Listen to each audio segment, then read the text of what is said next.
Good morning सभी student को।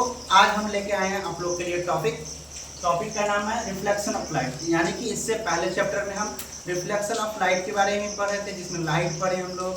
आज हम लोग जो है रिफ्लेक्शन ऑफ लाइट पढ़ेंगे, उसका परिभाषा यानी कि डिफिनेशन क्या होता है। ठीक है, तो रिफ्लेक्शन ऑफ लाइट, इसका डिफिनेशन होता है कि प्रकाश के किसी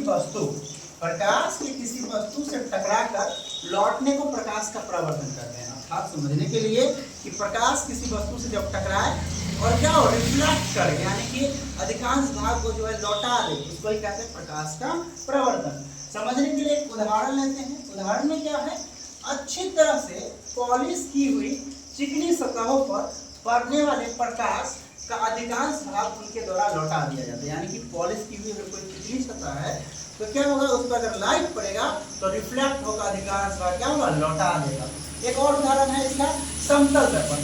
समतल दर्पण प्रकाश का एक अच्छा परावर्तक है, यानी कि सबसे अच्छा कोई रिफ्लेक्टर है तो वह है समतल दर्पण, मिरर।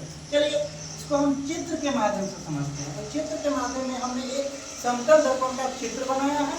समतल दर्पण का चित्र में क्या किए हैं हम, चांदी की एक पतली परत है, चांदी की एक पतली परत है और ये चिकना समतल कांच है। ठीक है, इधर से लाइट पड़ा, रिफ्लेक्ट हो रहा है और देखो यहाँ परावर्तक सतह, यानी कि ये अधिकांश भाग यहाँ पे लाइट पड़ा और ये लौटा दिया, यानी कि यही हुआ रिफ्लेक्शन ऑफ लाइट। तो आज के टॉपिक में हम लोग समझे कि रिफ्लेक्शन ऑफ लाइट होता क्या है, लाइट कैसे रिफ्लेक्ट करता है किसी ऑब्जेक्ट पे पड़ने के बाद।